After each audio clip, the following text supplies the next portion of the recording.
ఈ ఆరాధనకు వచ్చిన మీ అందరికీ మన ప్రభువును రక్షకుడైన యేసుక్రీస్తు నామమున శుభములు పలుకుతున్నాం. Once again, we invite you all, we greet you all in the matchless name of our Lord and Savior Jesus Christ. Because of the divine plan of God, we are here. It is not that much easy to understand the mighty powers of God in our life. Unless the Father God has given us such an opportunity, you cannot accept the Lord Jesus Christ as personal Savior. ఎందుకంటే తండ్రి దేవుడు మనకి ఆ ప్రత్యక్షత ఇవ్వకుండా యేసయ్యని దేవునిగా రక్షకునిగా మనం అంగీకరించడానికి అవకాశం లేదు. The God has a divine plan. దేవునికి మన ఎడలకు ఉన్నతమైన ప్రణాళిక ఉంది. God has a divine plan, the eternal plan of God అంట. దేవునికి మన ఎడలకు ఉద్దేశం ఉంది, దేవునికి మన ఎడలకు ప్రణాళిక ఉంది, ఆయనకు చిత్తం ఉంది. అందుకే మనం యేసయ్యని నమ్ముకున్నాం. ఈ లోకంలో దినాలు చూసినప్పుడు there are more than 850 crore people in the world. ఈ భూమి మీద దినాన 850 కోట్ల మంది కంటే ప్రజలున్నారు. అందరూ ప్రభువుని నమ్మలేదు. అందుకే యేసయ్య చెప్పాడు కదా, పిలవబడిన వారు అనేకులు కానీ ఏర్పరచబడిన వారు కొందరు. So we are the chosen people. అంటే మనం ఏర్పరచబడిన వారము జగత్తు పునాది వేయబడక మునిపే యేసయ్య మనల్ని ఏర్పాటు చేసుకున్నాడు. The God has a plan about every individual Christian. దేవుడు మనల్ని ఏర్పాటు చేసుకున్నాడు కాబట్టి యేసయ్యను మనము సొంత రక్షకునిగా అంగీకరించాం. ఆయన మార్గంలో నడుస్తున్నాం, ఆయన మందిరానికి వస్తున్నాం, ఆయన నామాన్ని మహింపరుస్తున్నాం, ఆయన నామాన్ని గర్వపరుస్తున్నాం, ఆయన నామాన్ని హెచ్చిస్తున్నాం. అందుకని ప్రాముఖ్యంగా యేసయ్యని మనం రక్షకునిగా విమోచకునిగా మనం అంగీకరించాం. ఒక మాట గుర్తుంచుకోండి, ఈ లోకములు అన్నిటికంటే విలువైంది, which is the most valuable in the world. ఈ లోకములు అన్నిటికంటే విలువైంది ఏంటో తెలుసా? ద ప్రిన్స్ ఆఫ్ గాడ్, దేవుని సన్నిధి. దేవుని సన్నిధి కంటే విలువైనది లోకములు ఏంది లేదు.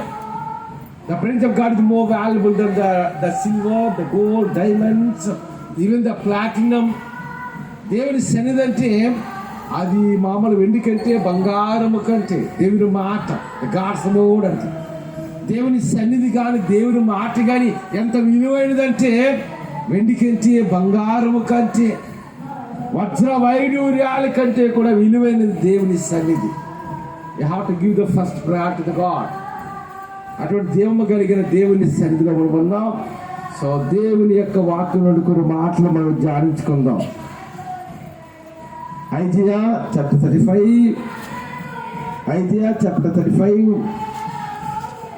verses 4 last line. యెషయా గ్రంథము 35 అధ్యాయము 4వ వచనంలో లాస్ట్ లైన్ చూడండి. కాదమ్మా, యెషయా గ్రంథం 35 అధ్యాయం లాస్ట్.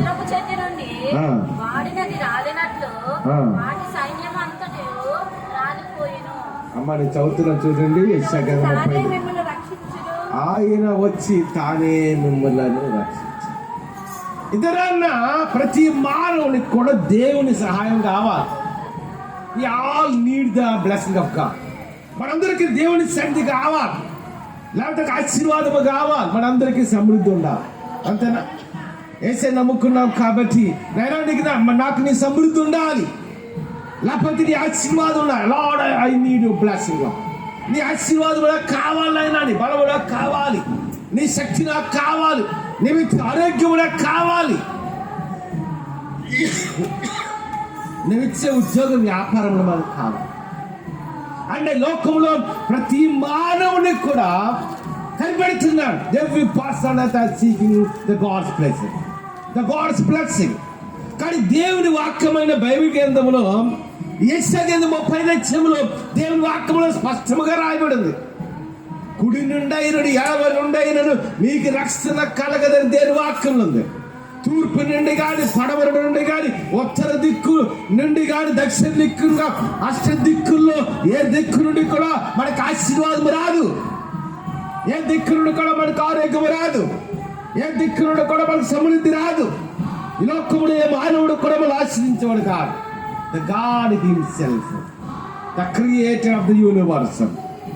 జీవము కలిగిన దేవుడు, మహిమ కలిగిన దేవుడు, మాత్సము కలిగిన దేవుడు. అదే దేవుడు 2000 సంవత్సరాల క్రితము మహిమను విడిచిపెట్టి, మాంసాన్ని విడిచిపెట్టి, ఒక మానవునిగా ఈ లోకములో జన్మించి, మానవుల కొరకు రక్తము కార్చి, ప్రాణము పెట్టి, సమాధి చేయబడి 3వ దినాన తిరిగి లేచిన మన రక్షకుడు, విమోచకుడని యేసయ్య మనకి ఏంటి ఇవ్వాలి? నేను వాక్యం అంత బైబిల్ ఇస్తే, దేవుని వాక్యం బైబిల్ గ్రంథంలో చెప్పిన మాట ఏంటంటే, నీ ధనం నేను రక్షిస్తుందని చెప్పలే, నీ ఉద్యోగం రక్షిస్తుందని చెప్పలే, నీకున్న ఆస్తిపాస్తులు నీకు రక్షిస్తానని చెప్పలే, లేకపోతే నీకన్నా అందచందాలు నేను రక్షిస్తానని చెప్పలే. వాటి బైబిల్ ఇస్తే దేవుని వాక్యములో యెషయా గ్రంథములో 30:4 వచ్చిన లాస్ట్ లైన్లో IJ is not an ordinary person. యెషయా అంటే సాధారణమైన వాడు కాదు. యెషయా అంటే దేవుడు అభిషేకము కలిగిన వాడు, దేవుడు దర్శనము కలిగిన వాడు, అత్యున్నతమైన సింహాసనం మీద ఆ పరమ తండ్రి ఆసీనుడై ఉంటే కోట్లాది మంది దేవదూతలను స్తుతిస్తున్నారు. ఏమంటారు?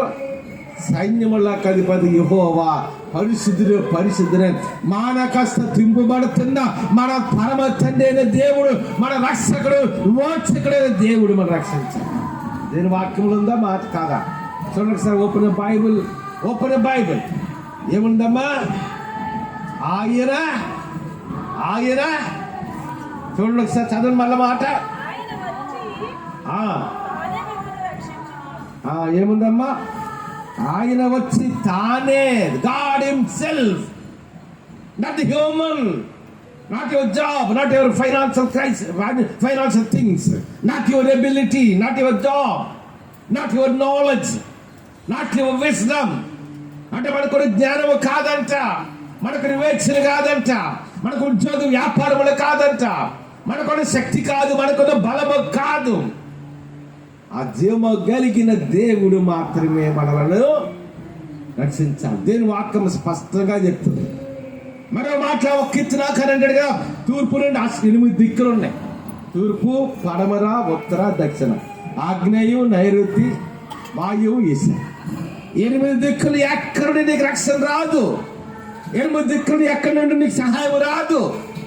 అందుకే దావీదు 121లో సాములు అంటాడు, 120 కీర్తన ఏమన్నాడు తెలుసా?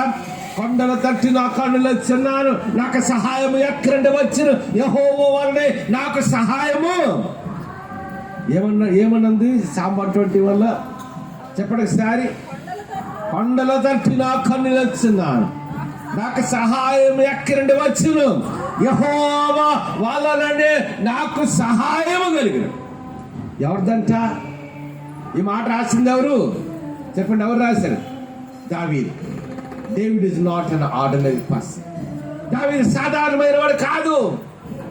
దావీదు దేవుని జ్ఞానము కలిగిన వాడు. ఒక విధంగా చెప్పారంటే, he the profit of nations. He the profit, God has anointed him as the prophet of nations. అనేక మంది జనాంగాలకు ప్రవక్తగా దావీదుని దేవుడు నియమించాడు. ప్రపంచ చరిత్ర ధ్యానించినప్పుడు ఒక గొప్ప చక్రవర్తి రాజు దావీదు. అంత గొప్ప బాలుడిగా ఉంటాడు కానీ అంత బాహు అంట 9 అడుగుల 5 అంగుళాలంట గొల్యాతు. ఎప్పుడు చంపాడు గొల్యాతుని? చాలా బాలుడిగా ఉంటాడు. వాక్యంలో ఉంటే మనకి సమయాలు బతకని కనిపిస్తుంది. దావీదు ఎర్రని వాడంట, ఎర్రని వాడు దావీదు, విశాలమైన నేత్రములు కలిగిన వాడు.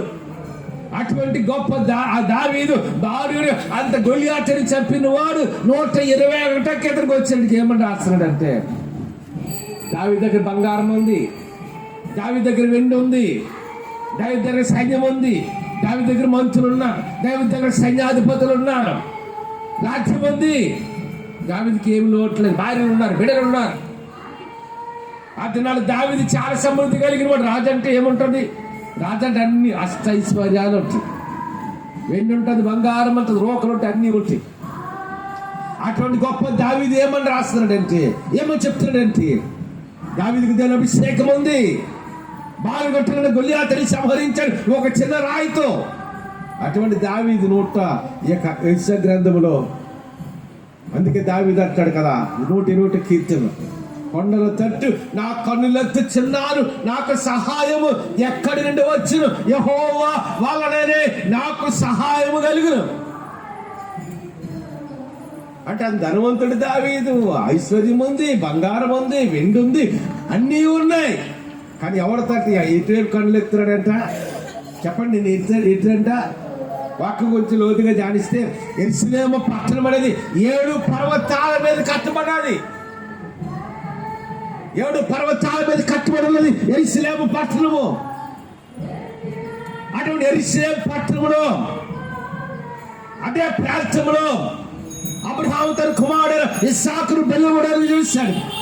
అదే ప్రాంతంలో ఎక్కడైతే అబ్రహాము తన కుమారుడు ఇస్సాకును బలివ్వడానికి చూశాడు, అదే పర్వతంలో దేవుని మందిరం కట్టబడి. అందుకని దావీదు దేవుని తడు తిరుగుతున్నాడు అంట. కొండల తట్టు నా కళ్ళు వచ్చినాను, నాకు సహాయం ఎక్కడి నుండి వచ్చినట్టు. తర్వాత మాటలు ఏముంది, ఎవరి వల్లంట నా తనవుడని రక్షిస్తని చెప్పలే. నేను రాజుని కాబట్టి నాకు బంగారం ఉంది, అన్నీ ఉన్నాయి, సైన్యం ఉంది, సైన్యాధిపతులు అన్నీ ఉన్నాయి కాబట్టి నా సైన్యం రక్షించని చెప్పలే. ఇంకొకటి 2 సార్లు చెప్పలే, మీకు ఎంతమంది జ్ఞాపకం ఉందో తెలియదు. కానీ దావీదు చుట్టూ రాజులంటే ఎంతో సైన్యం. ఎవరైనా ఒక జడ్జి గారు ఉన్నారు అనుకోండి, ఆమె ఫైల్ మోసుకొని రాజు వెనకాల బంటుతుంటాడు. ఒక సర్కిల్ ఇన్స్పెక్టర్ ఉన్నాడు అనుకోండి, ఆయన చేతి కింద ఒక 4-5 ఎస్ఐలు ఉంటారు, ఒక 100 మంది పోలీసులు ఉంటారు. మరి రాజు దగ్గరికి ఎంత సైన్యం ఉంటుంది, ఎంతమంది మార్గం ఉంటుంది రాజు దగ్గర. కానీ 70 మంది యోధులు ఉన్నారంటే, వారియర్స్ అంటారు వారిని. అంత యోధులు ఉన్నారు, బలమైన వారు, శోధ కార్యములు చేసేవారు. అటువంటి యోధుల మీద దావీదు never depend on his soldiers. David did not depend on his eligibility. దావీదు ఎప్పుడు వారి మీద ఆధారపడలేదు, తన సైన్యం మీద ఆధారపడలేదు, తన దగ్గర యోధుల మీద ఆధారపడలేదు. జీవము కలిగిన మన రక్షకుడు విమోచకుడైన యేసయ్య మీద, జీవము కలిగిన, మహిమ కలిగిన, మాత్సము కలిగిన, ఈ సర్వ సృష్టి మీద ఆధిపత్యము కలిగిన ఆ దేవుని మీద ఆధారపడ్డాడు. అందుకే 120 ఎత్తరట, కొండలో తట్టి నా కన్నులు వచ్చినాను, నాకు సహాయము ఎక్కడి నుండి వచ్చిన, యెహోవా వలననే నాకు సహాయము కలిగిన. ఎవరి వల్ల అంట? ప్రభుత్వ ఇస్సా గ్రంథము మరి 35 అధ్యాయం అంటాడు కదా. ఏముంది వాక్యం వల్ల చదవండి. ఎవరంట? ఆయన వచ్చి రక్షిస్తారని కూడా రాయలేదు బైబిల్లో. The God himself have to protect us. The God himself have to bless us. The God himself have to lead us according to his will and purpose. దేవుడే మనలను ఎవరంట? అందుకే పెద్దవాళ్ళు అంటారు, ఏ దిక్కు లేనివాడికి ఆవిడ దిక్కు అంట. ఏ దిక్కు లేనివాడికి ఆవిడ దిక్కమ్మా. మన దిక్కు ఎవరు చెప్పండి? The God. We have to depend on God. అంతేనా? ఏ దిక్కు లేనాడు దేవుడే దిక్కు. అందుకని దేవుని వాక్యంలో కొన్ని విషయాలు చాలా స్పష్టంగా ఉంటాయి. జాన్ చాప్టర్ 14లో యోహాను సువార్త 14 వచ్చింది. ఏముంటి తెలుసా? నేను మార్గము, నేను సత్యము, నేను జీవము అన్నది అన్నది ఉండదు. ఏమంటే తెలుసా? నేనే మార్గం, I am the way, I am the truth and I am the life. నేనే మార్గము, నేనే సత్యము, నేనే జీవము, నా ద్వారా తప్ప ఎవరిలో తండ్రి యొద్దకు. ఎవరంటమ్మా? ఏమని దేని వాక్యంలో క్లియర్గా? నేను రక్షకుడు, నేను విమోచకుడు ఇంకో రక్షకుడు ఉన్నట్టు లెక్క. Jesus the only God, Jesus the only God can save us. నేనే మార్గం. There are not several ways to reach the heaven of God. పరలోకానికి వెళ్ళడానికి 100 మార్గాలు లేవు. మన పాపం క్షమించబడాలంటే దానికి 1000 దారులు లేవు, 10 దారులు లేవు. Only the blood of Jesus Christ have to cleanse our sins. యేసు రక్తము మాత్రమే మానవ పాపమును పరిహరించగలిగినది. యేసు రక్తమే. ఇంకోటి మనం ఏదో పుణ్యకారాలు చేయడం వల్ల, ఉపవాసాలు చేయడం వల్ల, జాగారాలు చేయడం వల్ల, దాన ధర్మాలు చేయడం వల్ల, అంతేనా? నదుల్లో స్నానం చేయడం వల్ల, సముద్రాల స్నానం చేయడం వల్ల మానవ పాపము ఎట్టి పరిస్థితుల్లో పరిహరించబడదు. మానవ పాపమును పరిహరించగలిగిన శక్తి కేవలం యేసయ్యలోనే ఉంది. The blood of Jesus Christ have to cleanse the human sins. మానవ పాపమును పరిహరించగలిగిన శక్తి కేవలం యేసు రక్తానికే ఉంది. ఈ లోకంలో దేనికి మానవ పాపం పరిహరించడం. అందుకే దేని వాక్యంలో క్లియర్గా రాయబడి ఉంది. ఇంగ్లీష్లో అయితే ది అన్న మాట దేని కొరకు ఉపయోగిస్తారంటే ఒక ప్రత్యేకతను చాటడానికి. అందుకే యేసయ్య నేను మార్గం, నేను సత్యం, నేను జీవం అని చెప్పలే. ఐ యామ్ ద వే, నేనే మార్గం అంటే ఆయన ఒక్కడే మార్గం. Jesus the only God, only God can save us. నేనే మార్గం, పరలోకి ఇంకొక మార్గం లేదు.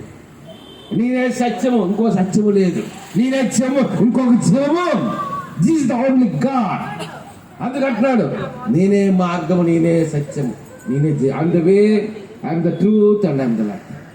అదే మాట కీర్తనకారుడు ఇక్కడ రాష్ట్ర గ్రంథము 34 లాస్ట్ లేదు. ఆయన వచ్చి తానే మిమ్మల్ని ఎవరంట యేసయ్యను రక్షించారు. యేసయ్య మనల్ని భద్రపరచబడిసింది. నీ బిడ్డలను ఆశీర్వదించబడాలన్నా, నిలబడే మంచి ఆరోగ్యము కలిగి వర్ధిల్లాలన్నా, నీ జీవితంలో సమృద్ధి కావాలన్నా, నీకు ఆరోగ్యము కావాలన్నా, శక్తి కావాలన్నా, 10 మంది పెట్టేవారుగా నేను నడిపించాలన్నా సరే ఎవరు చేయాలి అద్భుతాలన్నీ? మనిషిలా, అంతేనా? Not human. నన్ను కొన్నిసార్లు మెట్లకి నేను ఆస్వాదించేస్తాను, చదివించే అవును. The God have to bless us. అందుకే Psalm 127 ఉంటుంది కదా, ఏమన్నా తెలుసా? Children are heritage from the Lord అంటే. ఆ తర్వాత మాట ఏమన్నా తెలుసా? బలవంతుని చేతిలో. ఎవరు బలవంతుడు చెప్పండి? మన బలవంతుమా? అందరూ మనుషులందరూ బలహీనలే. మానవులందరూ పాపము చేసి దేవుడు అనుగ్రహించి మహిమను పొందలేకపోవచ్చిందని దేవుని వాక్యములో స్పష్టంగా ఉంది. ఈ లోకంలో ఎవరు బలవంతులు లేరు, అందరూ బలహీనలే. అంతేనా? ఇప్పుడు ఎవరైనా బాగా ఏ మైక్రేషన్ వచ్చి నేను బలవంతుందంటే ఉదయం సాయంకాలం ఎండలో నిలబెట్టండి. ఏటవుతుంది బలవంతా? అమ్మా బాడీ డీహైడ్రేషన్ అయిపోతుంది. అంతేనా? మైక్రేషన్ అంటే చాలా బలమైనవాడు. ఆయన దగ్గర వెళ్తే యుద్ధం ఆయన ఎప్పుడైనా బాక్సింగ్లో నెంబర్ 1 వరల్డ్లో. మహమ్మద్ అలీ కూడా ఆయన ఒక నెంబర్ 1. వీరందరూ గొప్ప యోధులు. మైక్రేషన్ అన్నాడు అనుకోండి, నేను బలవంతుడు అన్నాడు అనుకోండి, ఒక రోజు వదిలినట్టు సాయంకాలం ఎండలో మంచి ఎండలో నిలబెట్టమనుకోండి, ఎండాకాలం ఏటైపోద్దా బలవంతా?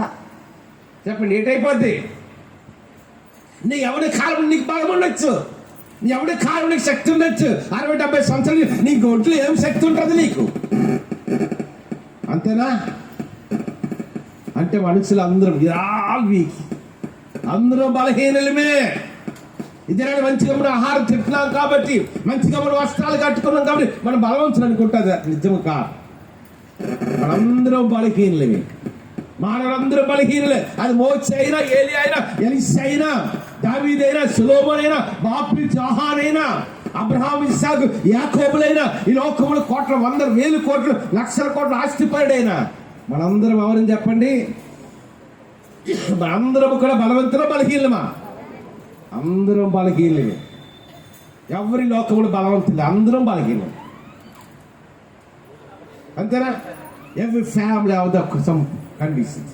ప్రతి కుటుంబంలో అనారోగ్యాలు ఉన్నాయి, ప్రతి ఒక్కరికి లోటుపాట్లు ఉన్నాయి, ప్రతి ఒక్కరికి లేమనేది ఉంది. దినాలు నేను చూస్తున్నప్పుడు చాలా కుటుంబాలు సేవకునిగా కొన్ని వేల మంది దగ్గర, లక్షల మంది దగ్గరికి వెళ్తుంటారు. నేను గమనించుకున్నది ఏంటంటే ఎక్కువ దినాల్లో క్రైస్తవ సమాజం వెంబడిస్తుంది ఏంటంటే పేదరికం. ద పావర్టీ అంటారు. ఎక్కువ పేదరికం. ఈ దినాలు రోడ్డు మీదకి వెళ్ళి ఆ కిరాణా కొట్టు, లేకపోతే మన శెట్టి గారి కొట్టు, లేకపోతే ఎవరో మన జానువారి కొట్టుకి వెళ్ళి ఎలాగుందని వ్యాపారం అంటే ఏం చెప్తుంది తెలుసా? బాగాలేదండి కరోనా వచ్చిన తర్వాత. అంతేనా? ఎలాగుంది ఇప్పుడు? ఏ వ్యాపారం చేసినా కష్టంలో ఉంది. ఎవరి జీవితం చూసినా ఏదో ఒక సమస్య. అది నీ భర్త వల్ల కావచ్చు, నీ బిడ్డల వల్ల కావచ్చు, ఎక్కడికి వెళ్ళినా అనారోగ్య సమస్యలు. ఈ కరోనా వచ్చి వ్యాక్సిన్ వేసుకున్న తర్వాత ఇంకా బలహీనతలు ఎక్కువైపోయింది. ఎటైపోయామా? 10 సంవత్సరాలు వచ్చి అయ్యగారు ప్రార్థన ఏమని ప్రార్థన చేయమంటావు? మరి నాకు మోకాలు వచ్చినప్పుడు వచ్చేయండి. 10 సంవత్సరాలు అది. అంతేనా? రాయి తింటే అరిగిపోయే రోజు. అమ్మ ఒకసారి పెద్ద వయసులో ఇచ్చేది. అంతేనా? ఏమంటున్నారు? నా కాళ్ళప్పుడు మా కాళ్ళప్పుడు వచ్చేయండి, నేను కష్టపడలేకపోతున్నాను. దానికి కారణం ఏంటి? ఆ కరోనా ఈ రోజున అనుకోండి, మనకు తెలుసు నా గొంతున్న చేయి చిట్టించారు కుడి చేయండి. ఇంకొంచెం తెలుసా? మనం తింటున్న ఆహారంలో బలం లేదు, మనం తింటున్న ఆహారం ఏట్లేదు. కాయగూరలు అనుకుంటాం, ఎరువులు వేసి పండించిన కాయగూరలు అమ్ముతున్నారు. ఒక చేపలు అనుకుంటున్నాం, తిరిగి చేపది బాగుంటుంది టేస్ట్ అనుకుంటాం, అది ఏదో వేసి అమ్ముతున్నాం. అంటే మనం తిన్న బియ్యం మంచిగా అనుకుంటున్నారా అమ్మా? అందులో పాలిష్ రైస్ అంటే అంత అసలు మంచిదే కాదు రైస్. అంటే మరి ఆ తింటున్న ఆహారం కరెక్ట్గా లేదు. ఒకసారి ఎప్పుడైనా ఏదైనా ఫంక్షన్ ప్రోగ్రామ్ నడిపించడానికి అక్కడ సిల్లగ్ర పెడుతున్నాం అనుకోండి, కరెక్ట్ కాన్వర్జేషన్ ఎదురు మొహం చూసుకుని నిలబడిపోతాం. అంటే దానికి కారణం ఏంటి తెలుసా? అది అంత గీట ఉందామో పొల్యూషన్, మనం స్వచ్ఛమైన గాలి పీల్చట్లే. అందుకని దినాలు పెద్ద కోటిస్లాలు ఏం చేస్తున్నారంటే పల్లెటూళ్ళకి వెళ్ళిపోతున్నారు. దానికి కారణం అక్కడ కొంచెం గాలి దొరుకుతుంది, మంచి గాలి. అంటే మనం పీల్చుతున్న గాలి కరెక్ట్గా లేదు దినాలు, మనం తింటున్న ఆహారం కరెక్ట్గా లేదు, మనం తాగుతున్న నీళ్ళు కరెక్ట్గా లేవు. అంతేనా? అందుకే దేవుని వాక్యం ఏం చెప్పింది? ఆయన తానే వచ్చి ఎవరు రక్షిస్తాడు మనల్ని? ఒక మనుష్యుడు ఇంకొక మనిషిని ఎట్టి పరిస్థితుల్లో రక్షించలేడు. కొన్నిసార్లు బిడ్డలు రక్షించలేడు, నేను నీ భర్తని రక్షించలేడు. నీకున్నది ఏది? నీకున్న ఉద్యోగం, వ్యాపారం, జ్ఞానం, తెలివితేటలు, నీ బలము, శక్తి, ఇవేమి కూడా నేను రక్షించలేవు. మనం రక్షించేది ఎవరు చెప్పండి? The God himself. దేవుడే మళ్ళీ కాపాడాలి, దేవుడే మళ్ళీ భద్రపరచాలి. ఇతర బయటికి వెళ్ళిన వాళ్ళు మళ్ళా క్షేమముగా తిరిగి వస్తామని నమ్మకం మనకు లేదు. ఇది నేను 100 సంవత్సరాలు బతుకుతాను, లేకపోతే 70 సంవత్సరాలు బతుకుతాను చెప్పడానికి లేదు. నేను నిన్న కూడా టీవీలో న్యూస్ చూస్తున్నప్పుడు బెంగళూరులో అనుకుంటాను, నిన్న మొన్న అయితే ఫ్రైడే కానీ సాటర్డే, శుక్రవారం, శనివారం టీవీలో చూపిస్తున్నాడు. బెంగళూరు పట్టణం అంటే గమనిస్తున్నట్టు 30 సంవత్సరాలు అంట జిమ్కి ఎక్సర్సైజ్ చేస్తున్నా. 30 సంవత్సరాలు, ఈ 34 years ఓల్డ్, 30 సంవత్సరాల వయసు బలమైన వాడు బాగా జిమ్కి ఎక్సర్సైజ్ చేస్తున్నాడు. అక్కడికక్కడ పడిపోయి హార్ట్ అటాక్ వచ్చి చనిపోయి. ఎన్ని సంవత్సరాలమ్మా? మీరు అక్కడ కాలంలో చూడండి, 100 సంవత్సరాలు 70 సంవత్సరాలు వెనక్కి వెళ్ళండి. ఆ రోజులు హార్ట్ అటాక్లు ఎవడేస్తుంది రావచ్చేవి కాదు. హార్ట్ అటాక్ ఎక్కువ ఎవరికి వచ్చేవంటే వృద్ధులకు వచ్చేవి. 70 సంవత్సరాలకి, 80 సంవత్సరాలు, 60 సంవత్సరాలు. ఇప్పుడు ఎవరికి వస్తుందమ్మా? అదే బెంగళూరు పట్ల ఇంకొక 40 సంవత్సరాలు ఎవడొస్తారు, వెళ్ళి జిమ్కి వెళ్ళి ఎక్సర్సైజ్ చేస్తున్నాడంట, హార్ట్ అటాక్ వచ్చి అక్కడ కుప్పకు వెళ్ళిపోయి చనిపోయి. మనం కాపాడుకోగలమా? We cannot protect our. అంటే బిడ్డలు స్కూల్కి వెళ్ళి క్షేమంగా తిరిగి వస్తారని చెప్పగలమా? చెప్పండి. నీ బిడ్డలకి స్కూల్కో కాలేజీకి వెళ్ళి క్షేమంగా తిరిగి వస్తారని చెప్పగలమా? ఎంత భయంకర పరిస్థితులు ఉన్నాయి దినాలు భూమి మీద. కలకత్తా పట్టణంలో ఏం జరిగింది? అందరూ ఒక జూనియర్ ట్రైనీ డాక్టర్కి రేప్ చేసి ఆమెను చంపేశారు. అవునా? అంటే రోజులు ఎలాగున్నాయి? భయంకరంగా ఉన్నాయి. బయటికి వెళ్ళే వాళ్ళు ఎవరు వస్తుంది, మళ్ళీ డ్యూటీలకు వెళ్ళే వాళ్ళు డ్యూటీలో క్షేమంగా వస్తారని చెప్పలేని దినాల్లో ఉన్నా. ఉద్యోగాలు కన్నా వస్తే కోట్ల ఉద్యోగాలు పోయాయి. నా ఉద్యోగం నాకు కరెక్ట్గా ఉంటుందని చెప్పలే. ఒక ఫ్రెండ్ ఉండేవాడు, అది ఎస్ఐగా పోస్టులో జాయిన్ అయ్యాడు, తర్వాత సర్కిల్ ఇన్స్పెక్టర్ అయ్యాడు. ఇంకా నెక్స్ట్ ఏంటంటే ఇంకా 6 నెలల్లో డిఎస్పీ అవుతాడు. ఎస్ఐ అంటే మన గాజువా పోలీస్ స్టేషన్ ఉందంటే దానికి హెడ్ ఎవరంటే సర్కిల్ ఇన్స్పెక్టర్. చిన్న ఊళ్ళకి వెళ్ళిపోతే హెడ్ ఎవరు అంటే తెలుసు, అక్కడ ఎస్ఐఏ హెడ్ అంటే సబ్ ఇన్స్పెక్టర్. ఈయన పోలీసు రెండు సర్కిల్ ఇన్స్పెక్టర్ ఆల్రెడీ అయిపోయాడు. నెక్స్ట్ ఒక 6 నెలల్లో డిఎస్పీ అవుతాడు. అంటే ఇంచుమించు కొన్ని వేల మంది పోలీసులకు హెడ్ అన్నమాట. నేను ఎప్పుడు ఆయన దగ్గరికి వెళ్ళి నేను వెళ్ళడానికి ప్రభుదాస్ అన్న చాలా కాలేజ్ ఫ్రెండ్, నాకు చాలా బాగా మాట్లాడేవాడు ప్రభుదాస్. ఆయన వేసిపోయాడు అనుకుని నా తల్లి లాయర్ గారు అని చెప్పాను చాలాసార్లు. ఇద్దరు లాయర్ గారు అని భార్య 2 రోజులు ఎవరిని బర్రెలు చేశాను. అదే కరోనా టైంలో, భయంకర కరోనా టైం. ఆ కుమారుడు అన్నమాట రవి. అయితే ఆయన ఇంటికి ఎప్పుడు వెళ్ళారు సార్, ఆయన చుట్టూ సర్కిల్ ఇన్స్పెక్టర్, డిఎస్పీలు అందరూ ఎస్ఐలు, అంత కోలాహలంగా ఉండేది ఆయన ఇంట్లో. కోలాహలంగా ఉంటే నేను అనుకునేవాడిని, అమ్మో ఎంతమంది ఉన్నారు రవి అని అందరూ అనుకున్నాను. ఆ తండ్రి గారు లాయర్. ఆయన ఏమి, అమ్మో నా చుట్టూ డిఎస్పీలు వస్తున్నారు, ఇంటికి సర్కిల్ ఇన్స్పెక్టర్లు వస్తున్నారు, ఎస్ఐ వస్తున్నాడు, ఇంతమంది వస్తున్నారు. పోలీసులు అయితే చుట్టూ ఎంతో 10 మంది 20 మంది పోలీసులు ఇంటి దగ్గర ఎప్పుడు ఉండేవారు అలాగా. ఈ లోపల పలాసలోని సర్వీస్ చేస్తున్నాడు, ఇంకోటిలో డిఎస్పీ అవుతున్నాడు. ఆ జాబ్ చేస్తున్న కాలంలో ఒకరోజు మామూలుగా జ్వరంలాగా వచ్చింది నాకు. మన జ్వరం వస్తే ఏం చేస్తాం మామూలుగా, ఏదో మెడికల్ స్టోర్ ట్యాబ్లెట్ తీసుకుని వేసుకుంటే తగ్గిపోతుంది, అదే జ్వరం అంటాం. ఈయన కూడా అలాగే అనుకున్నాను. ఏమనుకున్నాడు, మనకు జ్వరం వచ్చిందే ట్యాబ్లెట్ వాడితే తగ్గిపోతుంది. అలా 2-3 రోజులు అయింది, తగ్గలే. ఏంటి జ్వరం తగ్గలేదని కొంచెం వీక్ అవుతుంటే అన్న డౌట్ వచ్చి విశాఖపట్నంకి అపోలో హాస్పిటల్ తీసుకొచ్చి జాయిన్ చేసి, వాళ్ళు ఏం చెప్పారంటే ఇది మామూలు జ్వరం కాదు, డెంగ్యూ ఫీవర్ వచ్చింది.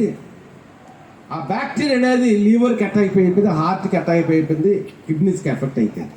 ఏంటంట ఆ డెంగ్యూ ఫీవర్ మొదట్లో చూసుకుంటే బాగున్నాం, ఇలాగ పలాసలు చూపించి మామూలుగా మామూలు ట్యాబ్లెట్ వాడడం ఒక 4-5 రోజులు, వారం రోజులు డిలే అయిపోయింది. అప్పుడు బాగోపోతే ఏం తీసుకొచ్చారు అపోలో హాస్పిటల్. ఆ డాక్టర్ టెస్ట్ చేసి ఇది సాధారణ జ్వరం కాదు, ఇది డెంగ్యూ ఫీవర్. ఆల్రెడీ బ్యాక్టీరియా ఎక్కడికి వెళ్ళిపోయింది, బ్రెయిన్లోకి వెళ్ళిపోయింది, లంగ్స్లోకి వెళ్ళిపోయింది. ఆ తర్వాత కిడ్నీలు పాడైపోయి హార్ట్కి ఎఫెక్ట్ అయిపోయింది, సర్క్యులేషన్ పెట్టరు, కోట్లు ఆస్తుంది. ఎంతైనా ఖర్చు పెట్టగలిగి ట్రీట్మెంట్ తీసుకున్నారు. డాక్టర్స్ ఏమంటే మా చేతులు ఏమి లేదు. వాళ్ళ చెల్లి గీతమ్మని నాకు వాళ్ళ ఇంట్లో కతికారకం అతను చేయిస్తారు. ఆమె ఫోన్ చేసి, అన్నయ్య ఇలాగా అన్నికి ఇలాగ వచ్చింది డెంగ్యూ ఫీవర్, తెలుసుకోలేదన్నయ్య. అప్పుడు హాస్పిటల్ తీసుకెళ్తే అపోలో హాస్పిటల్ ఏం చెప్తున్నారు, ఇంకా మా చేతుల్లో ఏమి లేదు, అయిపోయింది. ఆ చేతుల్లో ఏమీ లేదని తర్వాత చనిపోయాడు. అసలు నేనే బర్యలు చేయాల్సింది. వాళ్ళు యాక్చువల్గా వాళ్ళ తాతమ్మతారు కరవబాబు చర్చ్ మెంబర్స్. నేను అన్నాను, కరవబాబు చర్చ్ రాకపోతే నేను చేస్తాను, నన్ను చేయమన్నాను. నేను అలా చేయకూడదు, కరవబాబు చర్చికి వెళ్తాడు కాబట్టి ఆ చర్చిని రమ్మను, అది చెప్పండి, ఇన్ఫార్మ్ చేయండి. అది చేయకపోతే నేను చేస్తాను బర్యలు అన్నాను. ఆ తర్వాత చనిపోయాడు.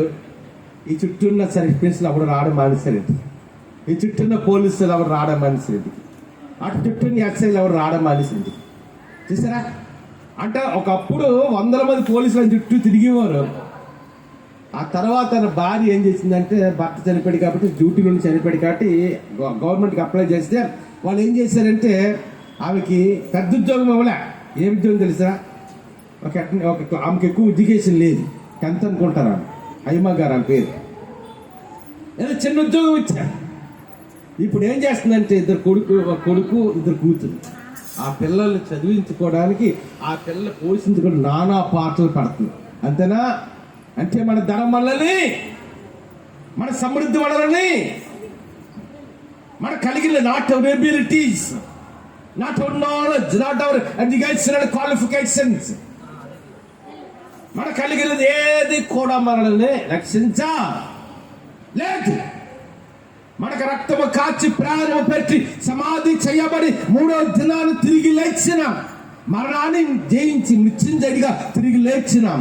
మన రక్షకుడు విమోచకుడు యేసయ్య మాత్రమే మనలను God have to protect us. The God have to give the prosperity. నీ వ్యాపారంలో సహాయం చేయాల్సిన దేవుడే, నీ బిడ్డలను ఆశీర్వదించేది కూడా దేవుడే, నీ నీకు ఉద్యోగాన్ని ఉన్నతంగా నడిపించేది కూడా దేవుడే, నీ జీవితంలో నీకు సమృద్ధి ఇవ్వాల్సింది కూడా దేవుడే. అందుకే దీని వాక్యం చూడండి, go to the Bible, U turn to the book of Isaiah chapter 35 verses 4 last line. ఆయన వచ్చి ఎవరినమ్మా తాము రక్షిస్తాను అనలేదు, ఆయన వచ్చి తానే, ఎవరంట, యేసయ్య మాత్రమే. దాని ముందు మాట చదవండి ఒకసారి, verses 1 ఒకటో వచ్చింది చదవండమ్మా. ఏంటి సంతోషిందంట చెప్పండి, అరణ్యములు ఎండిన భూమిని. ఇప్పుడు చెప్పండి, ఎండిన భూమి అంటే ఏంటి అమ్మా? వర్షాలు పడలే, పొలంలో ఒక ఊర్లో వర్షం పడలే, నేల కొంచెం తడి ఉంటుంది, ఇంకా వర్షం పడకపోతే ఎండిపోద్ది, ఇంకా వర్షం పడితే ఏటో తెలుసు, నేల పొలం బీటలు వాడిపోతుంది. అంతేనా? అది ఎండిన భూమి అంటే అర్థం. అంతే, బీటలు వాడిపోతుంది. ఆ ఎండిన భూమిని తెగ మొక్కేసి అవ్వదు, నీరుండాలి కదా, నీరుంటేనే మొక్క పెరుగుతుంది. రెండోది ఏమన్నాడు, అరణ్యం. అరణ్యం అంటే ఏంటుంటుంది? ఇప్పుడు నల్లమల్లి అడవులు ఉన్నాయి, లేకపోతే ఇంకో అడవులు ఉన్నాయి. అడవులు వెళ్ళి మనిషి నివాసం ఉంటారా? అడవంటే ఏటువంటి చెట్లు క్రూరమ గాలు ఏడుంటదమ్మా. అరణ్యం అంటే ఏటుంటే చెట్లు ఉంటాయి, క్రూరమగాలు ఉంటాయి, విసర్పాలు ఉంటాయి. అంతేగాని అరణ్యంలో పంట భూములు ఉండవు కదా. అరణ్యం అనేది మానవుడికి నివాస యోగ్యము కూడా కాదు. కానీ దేవుని వాక్యాలు చెప్పిన మాట ఏంటంటే, అంతేనా, అడవిలో ఇల్లు కట్టుకుంటాం మనం, కట్టుకోం కదా, కట్టుకుంటామా? ఎక్కడ కట్టుకుంటాం? డెవలప్ అయిన ఏరియాలో కట్టుకుంటాం. కానీ దేవుని వాక్యం ఏం చెప్తుంది? అటువంటి అరణ్యం అంట, రెండవది ఎండిన భూమి అంట. ఏ భూమి అమ్మా? ఎండిన భూమి. అంటే ఎండిపోయిన భూమి అంటే ఏంటి? మన జీవితాన్ని గతంకి వెళ్ళాం అనుకోండి, మనం కూడా ఎలాంటి స్థితిలో ఉన్నాం? అంతేనా, ఎండిన భూమిగా ఉన్నాం. మనం కూడా అరణ్యంలో ఉన్నట్టే ఉన్నాం. మా జీవితంలో మాకు తెలుసు. ఇదే పరిచయంలో 11 సంవత్సరాల క్రితం ఆసంగా నేను మోకరించి కన్నీరు గారుస్తున్నాం. ఏ రోజు తెలుసు? అది క్రిస్మస్ రోజు. క్రిస్మస్ రోజు అంటే నేను 4 సంఘాలకే చెప్తాను వాక్యం. అటువంటిది ఆ దినాన్ని ఏం చేస్తున్నాం? క్రిస్మస్ రోజు ఇంట్లో ఆ మంచం మీద మోకరించి కన్నీరు గారుస్తున్నాం. అప్పటికి 4-5 నెలల వాక్యం చెప్పట్లేదు. అంతేనా?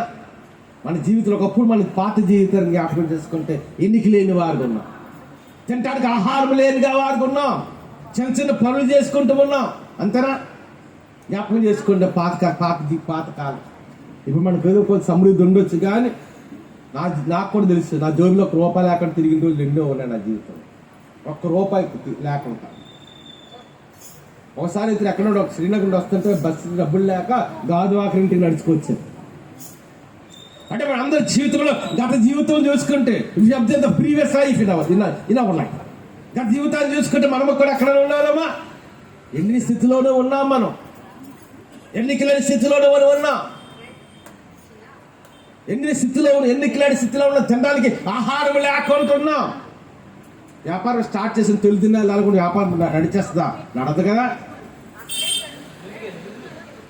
ఒక వ్యక్తి ఒక స్థాయికి వెళ్ళాలంటే ఎన్ని మెట్లు ఎక్కుంటే వెళ్ళాలి, ఎన్ని కష్టాలు పడుకుంటూ వెళ్ళాలి, ఎన్ని శ్రమలు పడుకుంటూ వెళ్ళాలి, ఎన్ని నిందలు పడుకుంటూ, ఎన్ని అవమానాలు పడుకుంటూ వెళ్ళాలి. అలాగెళ్తే ఒక స్థాయికి మనం వెళ్తాం. కష్టపడుకుంటా, శ్రమ పడుకుంటా మనకు వచ్చేస్తుందంటే ఎప్పుడు రాదు. అలా అంతేనా? వచ్చేస్తుందా? ఒక వ్యక్తి రాజు అయ్యాడంటే, ఒక చక్రవర్తి అయ్యాడంటే, దావీదు మామూలుగా అయిపోయిన చక్రవర్తి, దావీదు రాజుగా చక్రవర్తి అయిపోయిన మామూలుగా మామూలుగా అవ్వలే. దావీదు రాజుగా ఎలాగయ్యాడు? బాలుగుంటుగా దేవుడు అభిషేకించుకున్నాడు. 17-18 సంవత్సరాల వయసులో గొలియాతును చంపాడు. అప్పుడు ఇశ్రాయేలు ఏమని స్థితించారంటే, దావీదు 10,000 కొలది, సౌలు 1,000 కొలది అన్నారు. వెంటనే సౌలుకి, అప్పటికి రాజు సౌలు కోపం వచ్చింది, దావీదుని చంపడానికి ఎతుకుతున్నాడు. అప్పుడు దావీదు ఏం చేస్తున్నాడు? పరిగెడుతున్నాడు. దావీదు ప్రయాణం చేస్తున్నాడు, పరిగెడుతున్నాడు. దావీదు తినడానికి ఆహారం లేదు. బైబిల్ మీరు చదవండి, సమూయేలు 1 గ్రంథం క్లియర్గా ఉంటారు. ఒక కాలంలో దావీదు తినడానికి ఆహారం లేదు, తాగడానికి నీళ్ళు లేవు దావీదుకి. దావీదు ప్రయాణం చేస్తున్నాడు, పరిగెడుతున్నాడు. ఎన్నో కష్టాలు గుండా పరిగెట్టాడు, శ్రమల గుండా పరిగెట్టాడు, లేని తరం గుండా పరిగెట్టాడు. తినడానికి ఆహారం లేకుండా పరిగెట్టాడు, తాగడానికి నీళ్లు లేకుండా పరిగెట్టాడు, ఉంటాడు గుడారం లేకుండా పరిగెట్టాడు. అలాగే పరిగెట్టిన తర్వాత దేవుడు అనేకమైన విషయాల్ని నేర్పించాడు. అంతేనా? కొన్నిసార్లు అయితే God will allow such situations in our life. కొన్నిసార్లు దేవుడు కొన్ని పరిస్థితులు మనకి ఎందుకొరకు అలా చేస్తాడో తెలుసా? నేర్పించాలి దేవుడు కొన్ని విషయాలు. అలా కాబట్టి దావీదుని తీసుకెళ్ళి మొదటి రాజు కూర్చోబెడితే ఆకలితో వాడు వచ్చాడు అనుకోండి, మనకి ఏం తెలుసు దావీదుకి ఆకలి అంటే? అంతేనా? ఎందుకంటే రాజు అంటే సమృద్ధి ఉంటుంది, ఆకలితో నాకు ఆకలి అనుకుంటాడు, కానీ ఏం తెలుసు ఆకలి అంటే? అందుకే దావీదుని ఆకలితో దేని పెంచాడు. కష్టమంటే చూశాడు అనుకుంటారు. ఆ దినాలకి దావీదు కాలు చెప్పి లేకుండా అరణ్యంలో పరిగెట్టి ఉంటాడు, ఎడారిలో పరిగెట్టి ఉంటాడు. అలా ప్రయాణం చేసి పరిగెట్టి అనేకమైన విషయాలు దేవుడు నేర్పించిన తర్వాత అప్పుడు రాజుగా చేశాడు. మోసే జీవితం అంతే. ఐగుప్తు దేశంలో ఫరో కుమారుడుగా పెరిగాడు. ఆ తర్వాత ఐగుప్తు దేశం అంతా రాజు ఎవరంటే ఫరో, తర్వాత రాజు మోసే అవుతాడు. కానీ ఒక యూదుడు ఒక ఐగుప్తుని కొట్టుకుంటే ఐగుప్తుని చంపేసి రాజు తెలిసి చంపడానికి చూశాడు. మోసే ఏం చేస్తున్నాడు? పరిగెడుతున్నాడు. ఆ అక్కడికి వెళ్ళాడు. ఇక మోసి ఎక్కడికి వెళ్ళిపోయాడంటే మిజ్జానికి వెళ్ళి అక్కడ అరణ్యంలో తన మామయ్యను మేకల మందరం గొర్రెల మందరం ఎత్తున్నాడు. అంతేనా? మోసి ఎవరు? దేని వాక్యం ఏం చెప్తుంది తెలుసా? The Bible clearly same. మోసి అంట ఐగుప్తు దేశంలో ఉన్న సకల విద్యల్లో ప్రవీణుడు అంట. అటువంటి మోసి ఇప్పుడు ఏం చేస్తున్నాడు? ఏడు కాసుకుంటున్నాడమ్మా? రాజు అవ్వాల్సిన వాడు గొర్రెలు కాసుకుంటున్నాడు. దేవుడు ఎందుకు గొర్రెలు కాయించాడు తెలుసా? ఎందుకు మేకల మందలను కాయించాడు తెలుసా? కొన్ని విషయాలు నేర్పించా. అప్పుడు గొర్రెలు మేపుతున్నప్పుడు, మేకల మందలు మేపుతున్నప్పుడు దావీదుకి అర్థమైంది, మోసేకి అర్థమైంది. ఆ తర్వాత దినాన్న నిర్గమాకాండ 2 వచ్చినప్పటికి the God has given a vision, the God has given a goal. అప్పుడు దేవుడు మోసేకి తెలిసి ప్రత్యక్షమయ్యాడు. పొదంట అడిగి మండుతున్న కానీ కాలిపోలేదట. ఏంటి వెంట చూద్దామని వెళ్ళాడు దగ్గర. ఎంత అన్నాడు, నీ కాళ్ళకొని చెప్పులు నువ్వు అంటే చాలాసార్లు కొంచెం లోతుగా అర్థం చేసుకుని కాళ్ళకొని చెప్పులు విడమంటే చెప్పులు విడమని కాదు అక్కడ అనుకుంటా. ఆ కాళ్ళ చెప్పులు ఏమన్నాడు అంటే దేవుడు కాదు, నీ పాత జీవితాన్ని విడిచిపెట్టమని. అర్థమైందా? అది దేవుని వాక్యంలో ఉన్న మర్మం. ఏంటి విడిచిపెట్టమన్నాడు? నీ పాదములు కూడా చెప్పులు విడమంటే అర్థం ఏంటంటే నీ పాత జీవితాన్ని విడిచిపెట్టు, నీ కాళ్ళ కూడా చెప్పు. అప్పుడు దేవుడు అంటాడు కదా, Moses Moses Moses deliver my people from the bandage of Egypt. ఐగుప్తు దేశ బానిసత్వంలో నా ప్రజల ఇశ్రాయేలు జనాంగానికి నీ విడుదలిచ్చి నువ్వు కానాను దేశాన్ని తీసుకెళ్ళాలి. అది నాన్న మోసే కాలంలో ఎంతమంది నాకు తెలిసిన యూదులు? 6 మిలియన్ Jews. 60 లక్షల మంది ఉన్నారు. ఇచ్చిన చరిత్ర ప్రకారం 60 లక్షల మంది యూదులు. అంతేనా? ఒక 1000 మంది మందిరాన్ని సంఘం నడిపించడం అంటే గొప్ప. అంతేనా?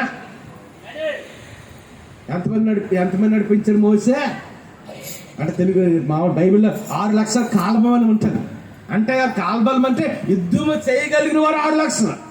మరి స్త్రీలు ఎంతమంది ఉంటారు? బిడ్డలు ఎంతమంది ఉన్నారు? వృద్ధులు ఎంతమంది ఉన్నట్టు? ఇంచుమించు తక్కువలో 40 లక్షలు 60 లక్షల మంది ప్రజలు ఎన్ని సంవత్సరాలు నడిపించారు? 40 long years. The prophet Moses had led the congregation, the Jewish people, more than 4 million. 40 లక్షలు 60 లక్షల మంది ప్రజలను ఇశ్రాయేలు జనాంగాన్ని ఎన్ని సంవత్సరాలు నడిపించాడు? 40 long years. 40 సంవత్సరాలు నడిపించాడు మోసే. అంతేనా? అందుకే మన జీవితాల్లో పరీక్షలు ఎదురవుతుంటాయి. మన జీవితాలు ఎందుకంటే మన జీవితంలో కొన్ని విషయాలు నేర్చుకోవాలి. We have to learn so many things. దేవుని ఆశీర్వాదం మనకు కావాలంటే ఊరికి వచ్చేది, మనకు సమృద్ధి కావాలంటే ఊరికి వచ్చేది. నీ వ్యాపారం స్టార్ట్ చేసిన వ్యాపారం అభివృద్ధి పొందంటే వ్యాపారం అభివృద్ధి పొందదు. It will take some time. అనేకమైన విషయాలు మనం నేర్చుకోవాలి, అనేకమైన పరిస్థితులు గుండా మనం నడిపించబడాలి. అప్పుడు మాత్రం మన జీవితాల్లో. అంతేనా? ఇద్దరు పెద్ద పెద్ద గవర్నమెంట్ ఉద్యోగులు, ఈ కలెక్టర్స్ IPS ఆఫీసర్లు మీరు ఇలా అడగండి, వాళ్ళు ఏం చెప్తారు తెలుసా? అంతేనా? ఒకసారి నేను చెప్పాను, ఒక డాక్టర్ కొంతమంది సేవకులు ఒక వేది మీద కూర్చున్న వాక్యం చెప్పాలి. నా పక్కన కూర్చుని పాస్టర్ అంటాడు కదా, అయ్యారు మా పాప గురించి ప్రార్థన చేయాలి. ఏంటి అమ్మా అన్న అంటే, ఏం లేదండి నా కూతురు MBS గురించి ఎంసెట్ రాస్తుందండి పాస్ గారు. నేను అన్నాను, మరి కష్టపడాలి కదండి ఎంసెట్ పాస్ అవ్వాలంటే. రోజు 18 గంటలు చదువుతుందండి. ఎన్ని గంటలుంటా? రోజుకి 24 గంటలు 18 గంటలు చదివితే ఇంకా మిగతా కాలం ఎంత ఉంది? 6 గంటలు. 6 గంటలు నిద్రపోవడం, 6 గంటలు తిండి తిన్నాం, 6 గంటలు అన్నీ మా ఫ్రెష్ అవ్వడం అన్నీ 6 గంటల్లో ఉంటే 18 గంటలు చదివితే ఆ తర్వాత డాక్టర్ సీట్ వచ్చింది, ఫ్రీ సీట్ వచ్చింది, డాక్టర్. అంతేనా? ఒక IAS ఆఫీసర్ కలెక్టర్కి వెళ్ళి బాబుని ఎలా కలెక్టర్ అయితే మామూలుగా అయిపోయింది అవ్వదు. సరే ఇంకా ఎంతో ప్రయాస అనేది ఉంటుంది. 10 వ్యాపారాలు, కోట్ల వ్యాపారాలు చేసి అడగండి. ఒక వ్యాపారస్తున్నాడు, మా ఫ్రెండ్కి ఆదిరాడు, ముస్లిం ఆయన అంట వాళ్ళ అమ్మ ఏం చేసిందని తెలుసా? బియ్యం ఎక్కువ వండకపోతే కోటాబియ్యం తీసుకొచ్చి వండి గింజన్న వండిదంట. ఏంటి వండిదమ్మా? గింజన్న వండిదంట. ఆ గింజన్న వండి ఒక మంది అప్పుడు 6 అన్నదమ్ములు 2 అక్కచెల్లి అనుకుంటాను. ముస్లిమ్స్ అంటే ఎక్కువ మంది పిల్లలు ఉంటారు. ఆ గింజను వండి ఆ గింజను పిల్లల్ని కూర్చోబెట్టి ఒక మొదలు తీసి పిల్లలకి ఇచ్చేదా. లాస్ట్కి వచ్చినట్టుకి ఇంకేం ఉండేది కాదంట.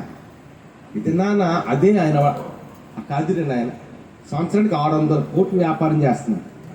ఎలాగొచ్చింది ఆ వ్యాపారం?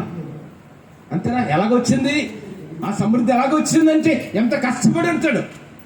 Unless we do the hard work. We cannot flourish in our life. Either divine blessing or at blessing. మన అభివృద్ధి పొందుకు ఉన్నతమైన స్థాయికి వెళ్ళాలంటే ఎన్నో కష్టాలు పడాలా వద్దా? కష్టపడాలి, శ్రమ పడాలి, లేని కలగకుండా ప్రయాణం చేయాలి. మనకు సమృద్ధి ఉంది. ఎలాగొచ్చింది సమృద్ధి? గత కాలంలో అనేకమైన విషయాలు మనం నేర్చుకొని అనేకమైన కష్టాలు కూడా మనం నడిపించబడి ఆ జీవితంలో కూడా ఈ రోజు నేను ఎండలో ఇంత వేళ్ళు ఎందుకు కూర్చున్నా దేవుడు మాత్రం ఉన్నాడు కాబట్టి.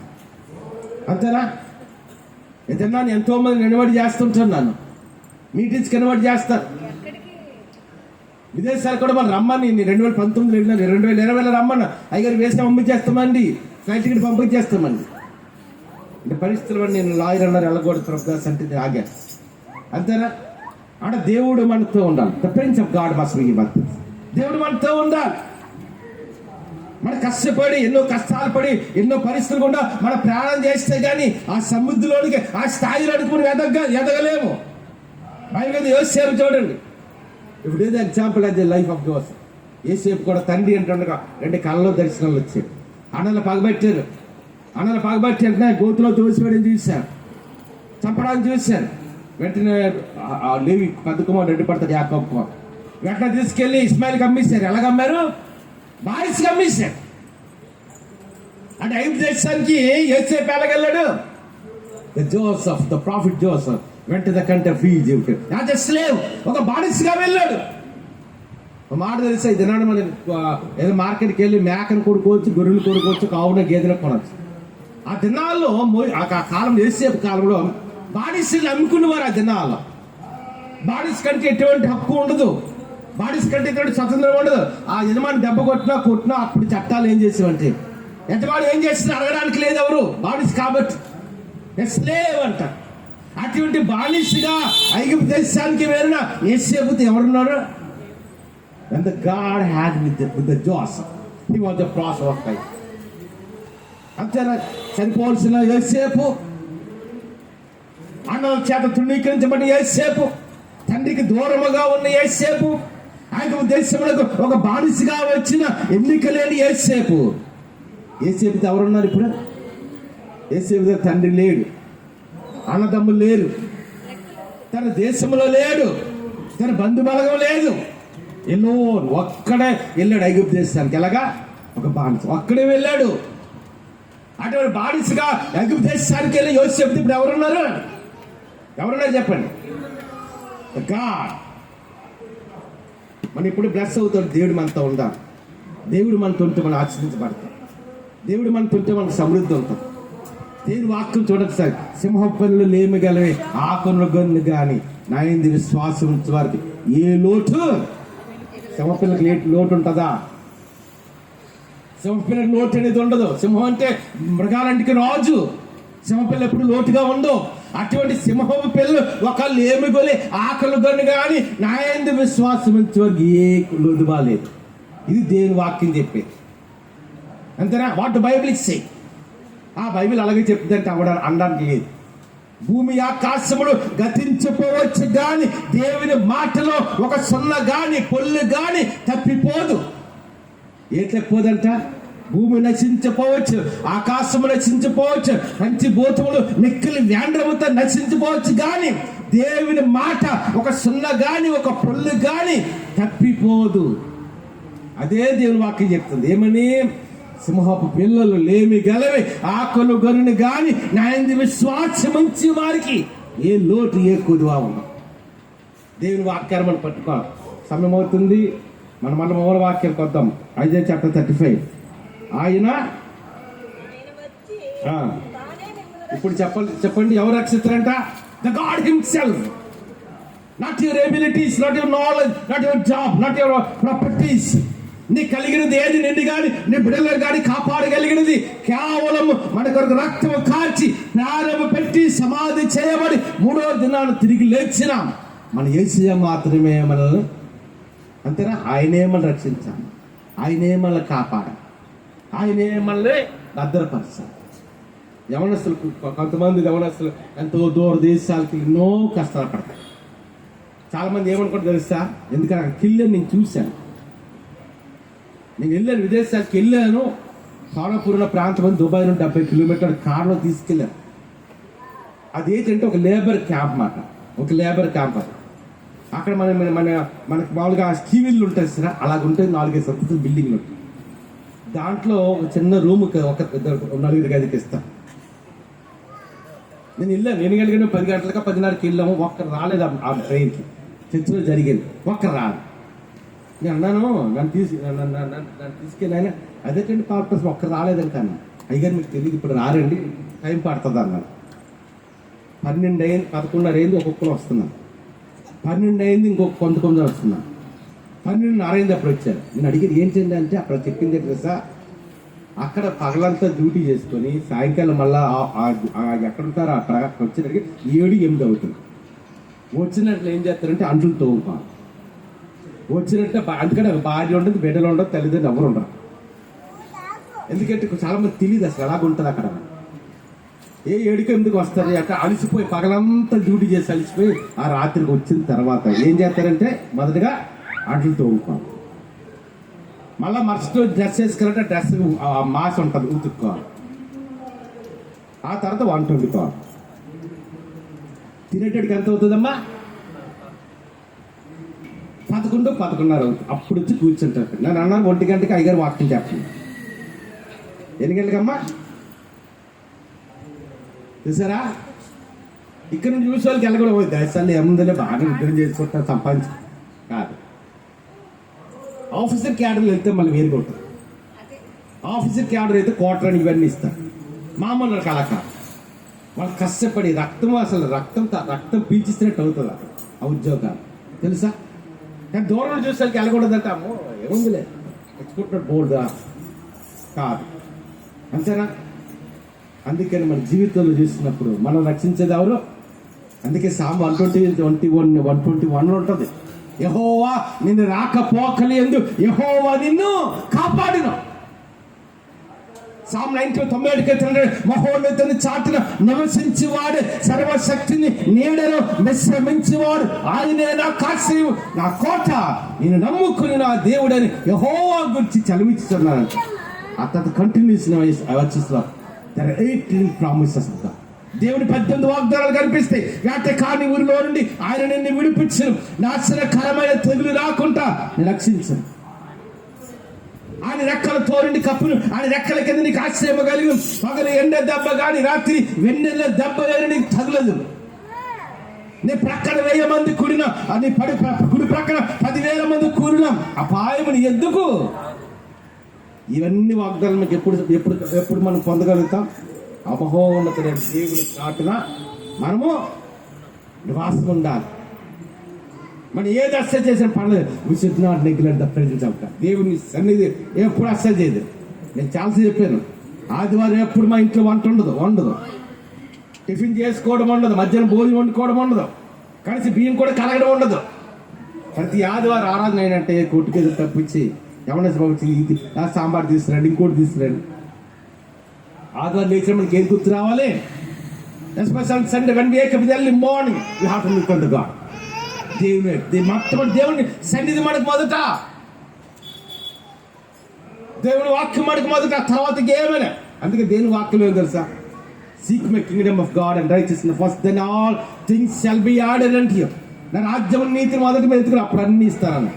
ఎవరిని వెతకాలి? మొదట ఉద్యోగం వెతుక్కోని అనలే, వ్యాపారం వెతుక్కోని అనలే. ఏ వెతకమన్నాడు? ఏది వెతకమన్నాడమ్మా? అది రాజ్యము, దేవునికి రాజ్యం, నీతిని మనం వెతకాలంట. అప్పుడు అన్నీ.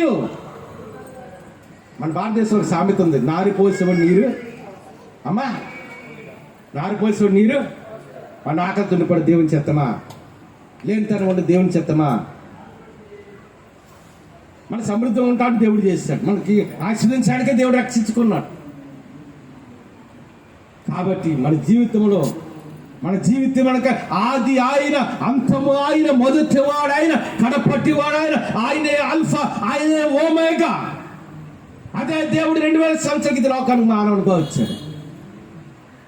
అందుకే వాక్యంలో రాయబడిన మాట, ఆయన వచ్చి తానే మిమ్మల్ని, ఇప్పుడు చెప్పండి, ఎవరు రక్షించాలి? వాళ్ళని ఎవరు కాపాడాలి?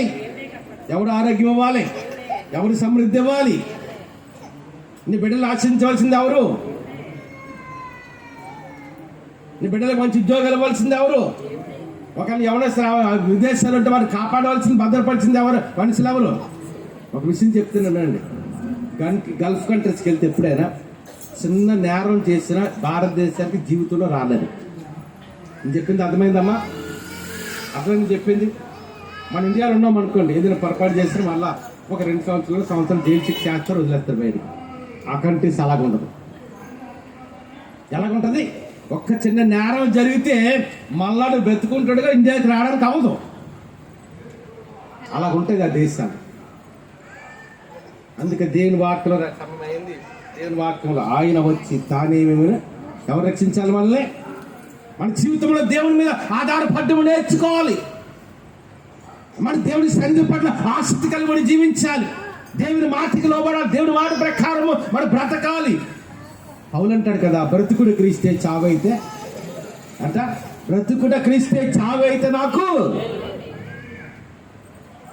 దేవుని మీద ఆధార we have to depend on God. We have to learn.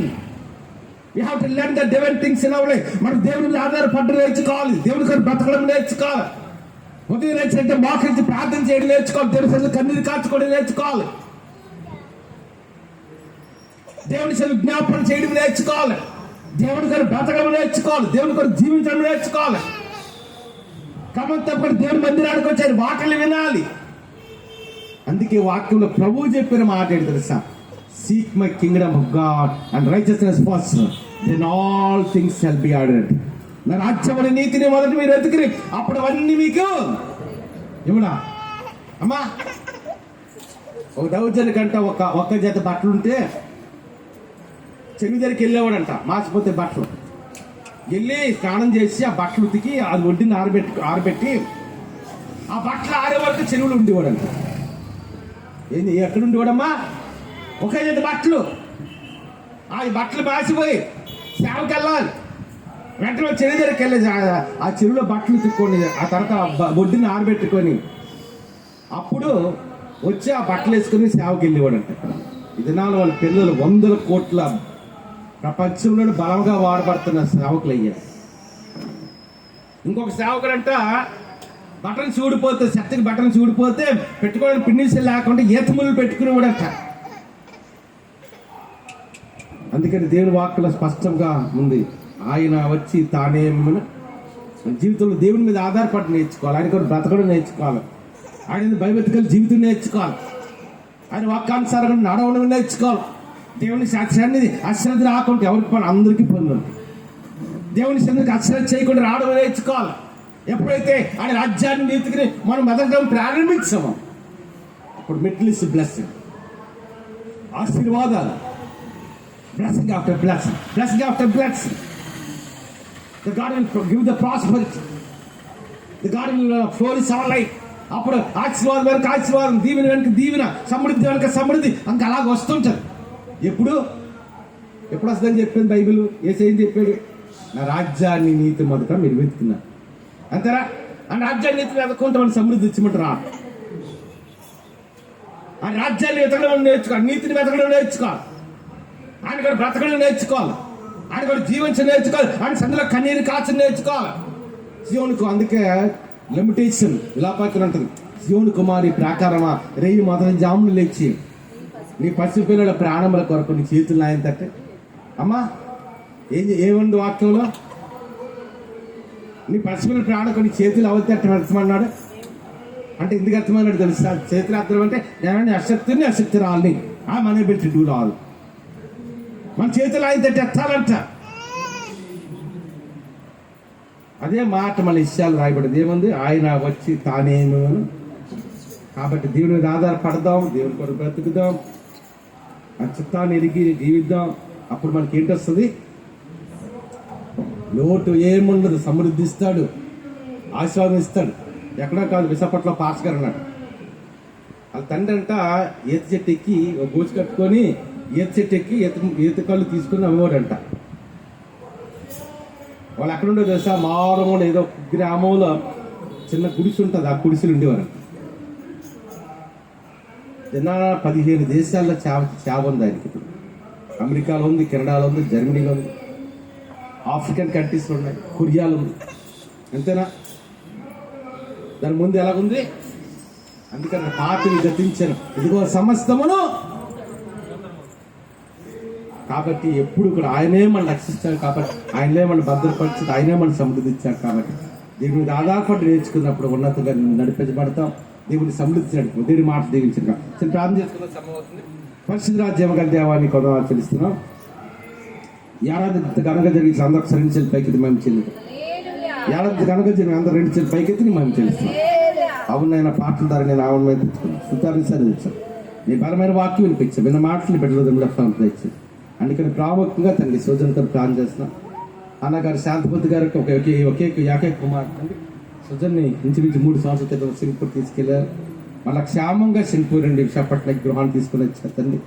నేను 45 days లీవ్లో వచ్చేటండి. ఆ లీవ్ అవ్వడం 40 రోజులకి మళ్ళీ అదాలు చేసినట్టు మాకు చాలా వచ్చిన అన్నగారు శాంతిపతి గారు పెద్ద మందిరానికి వచ్చి వాక్యం గొప్పగా ఇచ్చారు. హైదరాబాద్లో బిజినెస్ చేస్తాను, జాయిస్ని దీవించు, నేను కొత్తగా ఆఫీస్ ఓపెన్ చేసుకోవడానికి నేను గొప్పగా ఇచ్చాను. నేను జాయిస్ పక్షంగా గొప్పగా జరిగి ఇష్టమైతే జాయిసీకి వచ్చే సంవత్సరం తండ్రి 2026 సంవత్సరం మా చేతుల మీద ఘనమైన జాయిస్ జరగడానికి కూడా మీకు గొప్పగా ఇచ్చాను. నేను తండ్రి తేజాన్ని దీవించి, జయాన్ని దీవించినాను, ఇప్పుడు ఆజ్ఞాన్ని దీవించినాను. దైకృపారాలు రాలేకపోతే ఎందుకు తెలియదు. నేను మళ్ళీ తండ్రి వచ్చేది తప్పకుండా మధ్యలో కనబడానికి ఉంటుంది, అడిగి కొట్టుకుని రాదు తెలుసు. నేను అందరూ చెన్నపాలు దీవించి, మెర్సీ గారు దీవించిన, వారి గర్భంలో ఇచ్చారు. చెన్నపాలు చాలా కాలం ఖతర్లో ఉన్నాడు, ఇండియాకి తీసుకొచ్చి విశాఖపట్నానికి నేను కలిసి పోయినాక మన విదేశాలు మార్గం సాధించాను. నేను కూడి ఇక్కడ ప్రతి ఒక్కరిని కొడతాను. అజయ్ ప్రవీణ్ మాకు అంతా సర్వీస్ చేసి మా సర్వీస్ అందరూ 2 చేతులు పైకి అయితే నేను కొందరు ఆచరిస్తున్నాం. వెంకట్రావు గారిని దీవించిన, రత్నాలు గారు దీవించిన, రత్నం గారు కూడా తండ్రికి బలహీనలు కొట్టింది బలముతో నీ శక్తితో వెంకటరావు రత్నాలు గారు వీడిని అవుతున్నాం. వెంకటరావు రత్నాలు గారు పెద్ద కుమార్ కుటుంబాన్ని మరి వ్యాపారాన్ని, రెండో కుమార్ కుటుంబాన్ని మరి వ్యాపారాన్ని దీవించిన. నేను వారి కుమారుడు జాన్బాబు గారు, మేరీ గారు వారికి ఇచ్చిన బిడ్డ హనీ యునైస్ని అది కాకపోతే బలహీనలు కూడా మీరు స్వస్థపరిచారు. అదనం వారు చేస్తున్న కిరాడి వ్యాపారాన్ని దీవించిన. నేను శారాం గారికి, శక్తి గారు చేస్తున్న కిరాడి వ్యాపారాన్ని దీవించిన. అప్పరాజు గారు, సువర్ణ గారు బిడ్డలిద్దరూ మంచిగా ఆహారం తింటాను కుటుంబం ఇచ్చాను. నేను కొందరు ఆచరిస్తున్నాను. దీన గారు కూడా వారం 10 రోజులు డ్యూటీకి వెళ్తున్నా, డ్యూటీ జాబ్లో కూడా అద్భుత కార్యాలు ఇచ్చింది. నేను వర్ధన్ గారు, కమలం గారికి బలమ శక్తి అని చెప్తున్నాను. నేను తండ్రి నీకు కొందరు ఆచరిస్తాను. అప్పుడు పండుగ దీవించిన, అక్క కూడా రక్షణ ఇచ్చాడు. రవి కుటుంబాన్ని, జ్యోతిని మన కుటుంబాన్ని మన అట్ట స్కూల్ దీవించాను. రవి కూడా గవర్నమెంట్ జాబ్ బ్యాంకులు ఇచ్చాను, నేను జాబ్లో నడిపించిన. నేను ఒక రెండో కుమార్ దేశభా కూడా నా లైఫ్ రీబిల్ట్ అవ్వడానికి నేను గొప్పటి దయచేమని ప్రార్థిస్తున్నాను. నేను ఆ తండ్రి నేను ఆ పైకి నేను పద్మ గారు మా మధ్యలో నడిపించాను. పద్మ గారు దీవించిన, వారిద్దరు కుమారులు కూడా ఉన్నత ఉద్యోగస్తులుగా ఉన్నత నడిపేటప్పుడు మణిగారు దీవించింది. మందిరాన్ని రాలేకపోతున్నా తండ్రి. నేను మణిగారు కూడా పెద్ద మందిరానికి వాక్యం కప్పంగా ఇచ్చాను. మోహన్ నాన్న కర్ణాన్ని కూడా జాబ్లో ఉంటున్నాను, గవర్నమెంట్ జాబ్ ఇచ్చాను. నేను ప్రార్థన చేస్తాను. అందరూ ఒక్కసారి 2 చేతులు పైకి అవుతాం, 2 చేతులు పైకి ఇది చూస్తున్నాం. 2 చేతులు పైకి, ప్రతి ఒక్కరు 2 చేతులు పైకి అవుతాం. ఒక్కసారి ఎత్తానవా 2 చేతులు పైకి ఎత్తాను. పరిశుద్ధం అందరూ ఎక్కి ఇస్తాడు. డైరీ కండిషన్ ప్రార్థన చేస్తాను. డైరీలో తండ్రి తండ్రి నేను కాంటాక్ట్ లేబర్గా చేస్తున్నాను. ఎంత పేదవాళ్ళ తండ్రి నేను తండ్రి. వారి నెల జీతం వస్తే కానీ కుటుంబం కానీ గడగదు. నేను వాళ్ళ బిడ్డలు పోషించుకుని నెల జీతం రావాలి. డైరీలో పాత వర్కర్స్ అందరినీ కూడా ఎలా తెలిసిన 6 మందిని అంతమంది తీసేశారు తండ్రి. నేను ఆడాలి తెలిసిన నేను ఆనంద బాగా మీరు దర్శించినాను తండ్రి. నేను నవ్వున్నాను. పేదవాళ్ళకి ఇప్పుడు పని అన్యాయం చేయకూడదు అన్న మర్మాన్ని తండ్రి బయలుపరిచింది. ఆ స్టాఫ్ అంతా మరి తల్లా తీసుకున్నాడు నీకు ఇప్పుడు దయచేసి చేస్తున్నాను.